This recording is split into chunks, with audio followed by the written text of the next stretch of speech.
Que l'on retrouve au restaurant? Tout à fait, oui. Tout à fait. Donc un dessert que l'on retrouve à la carte du 600, restaurant gastronomique. Donc là, on bat les blancs d'œufs et le sucre jusqu'à obtenir 60 degrés. C'est ça. Et elle a bien compris qu'aujourd'hui, la pâtisserie de restaurant, c'était un vrai métier, c'est différent de la pâtisserie de boutique. Et c'est vrai qu'elle a compris que c'est une pâtisserie qu'on mange en fin de repas. Donc il faut alléger, il faut amener du craquant, il faut amener du goût. Et voilà, c'est quelqu'un qui travaille avec sa tête au-delà de travailler avec ses mains. Et ça, c'est plutôt chouette. Si besoin, mais c'est vrai que ce qui est important en pâtisserie de restauration, c'est comprendre que le dessert vient en fin de repas. Ce qui est complètement différent d'une pâtisserie boutique. Quand vous arrivez en fin de repas à la fin d'un menu de dégustation en 15 plats, vous ne pouvez pas manger un dessert que vous mangez l'après-midi à 4 heures. Donc c'est vraiment une vision complètement différente du dessert. Mais moi je suis hyper fier du travail qu'elle fait. Ça fait combien de temps qu'Amélia est dans l'équipe? Ça fait 6 mois qu'elle est dans l'équipe et elle a pris la place de chef pâtissière depuis janvier. D'accord. Et elle a été rejointe par Richard, quasiment aujourd'hui dans tous les restaurants. Oui, un peu comme le chocolat, les fruits de saison, voilà, on a envie. C'est quasiment le dessert obligatoire en restauration. Maintenant, moi, j'avais vraiment envie de le déstructurer, qu'elle s'amuse. Et un jour, elle est arrivée, elle me présente ça et je lui dis, mais voilà, cadeau, elle a tout compris. Génial. Donc voilà, on creuse les petites sphères. Tu vois, c'est un travail de belette, ça, regarde.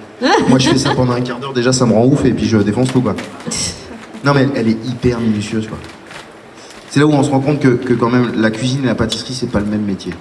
Il faut que les chefs Non, la pâtisserie, effectivement, c'est de la précision, on doit faire attention. Il faut que les chefs prennent conscience que c'est un vrai métier, c'est-à-dire que le chef va pas faire sommelier, il va pas faire boulanger, il faut pas qu'il fasse pâtissier non plus parce que c'est un vrai métier avec des vrais codes, avec des vraies différences. Moi, je suis incapable de faire la pâtisserie. C'est pas du Mais tout, effectivement, du de toute façon, dans un restaurant comme le vôtre, chef, c'est ce qu'on attend également du début à la fin d'un repas. On veut être séduit, étonné, on veut que les papilles, voilà, il se passe quelque chose gustativement, mais ça va être vrai pour le café. Aujourd'hui, on en parle beaucoup, on parlait de nous, on a une sommeliers.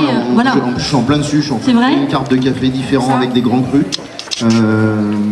Et voilà, et je pense qu'aujourd'hui, dès l'instant où le client rentre chez vous et rentre dans votre restaurant, il faut penser à tout, il faut penser à l'odeur, il faut penser à la musique, il faut penser à tous les sens.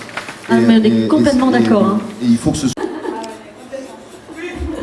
Mais voilà, moi apparemment, quand il y a un plat... il est comme ça. Non, mais quand il y a un plat que j'aime pas, je vais pas tourner au micro, je vais pas lui dire bon alors mon lapin là éventuellement, si vous pouvez éventuellement, mais tu sais, c'est la merde et surtout parce qu'on n'a pas le temps, on est des métiers aujourd'hui où on a une espèce de pression de temps. Et tous les métiers où on a une pression de temps, et effectivement le sujet, le verbe de tout. Voilà, vous l'avez bien compris, hein, le dessert là n'est pas complet, c'est juste pour vous donner un petit peu l'eau à la bouche et vous donner envie d'aller au restaurant goûter le reste. Il y aura donc une dentelle supplémentaire au restaurant que l'on trouvera au dessert à l'assiette et le sorbet citron et padois. Truc là, c'est Patrick, c'est quoi ton truc? C'est patoche. Ouais, patoche, mais c'est ça, c'est Capteur Gourmand pour ceux qui connaissent. C'est lui, Capteur Gourmand. Il fait les photos en cuisine chez Arnaud en permanence. Il les fait partout. Et alors, sachez une petite chose, c'est que là on n'y est pour rien, mais tous les internautes l'année dernière l'ont publicité, il a gagné le concours photo Gastronoma, et cette année encore, il a gagné le photo concours Gastronoma. Donc je voudrais aussi qu'on l'applaudisse en tant que photographe, amateur mais passionné. Tout ce qu'il fait, il le fait avec passion.